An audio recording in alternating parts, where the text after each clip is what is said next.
Hey, it's Ben here from the Strength Factory, and today I'm going to give you 5 training mistakes to avoid in the gym if you're a mountain biker.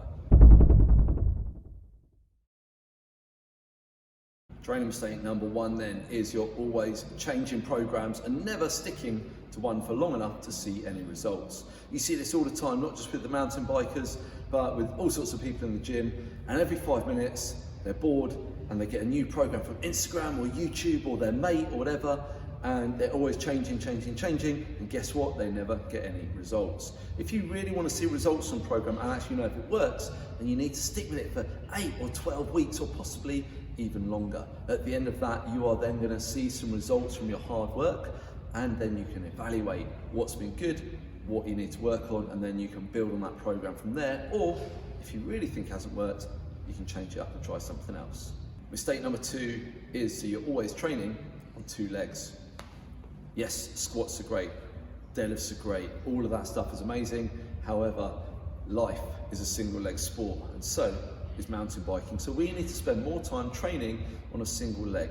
And although I've never added it up, I would suspect that about 2/3 of the training that I do and that I give to my athletes is single leg training for the lower body.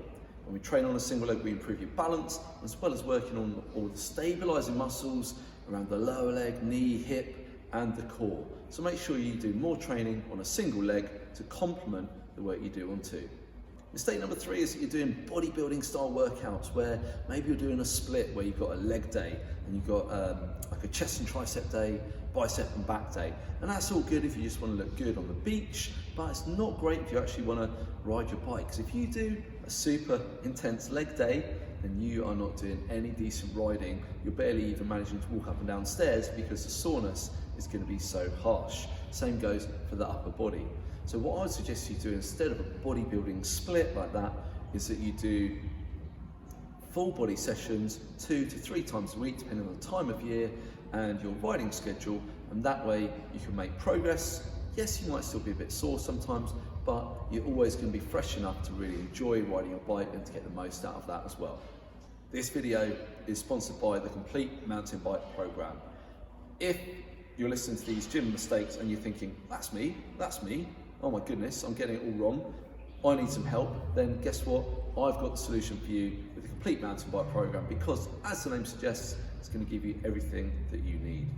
Training mistake number 4 is that you're doing all your training in a straight line, forwards and backwards. So if you think about it, like when I do a squat, my bum's moving back, my knees basically move forward. Same with like lunges and so on. And a lot of people just spend all their time training in this forward backwards motion, okay, when actually life and bikes are in 3D. We need to move laterally and twisting, so we're training in all different directions to prepare you better for life and the bike. The final 5th training mistake that people make is actually outside of the gym. So I've kind of tricked you, but if you think about it, the 2 or 3 hours a week you spend in the gym is a tiny proportion of your week. And actually the things you do away from the gym in terms of sleep, nutrition, hydration, stress, recovery, they all have a massive effect on the results you get from the 2 to 3 hours you spend in the gym each week. So if you're not sleeping enough, your results in the gym are going to suffer. If you're not eating enough calories or carbohydrate or protein, for instance, then guess what? It's going to limit your performance in the gym and your results from the sessions you do. So think about the bigger picture. Think about how you can improve your recovery. How can you improve your sleep? How can you look after your body better so that the hard work you do in here gets maximized?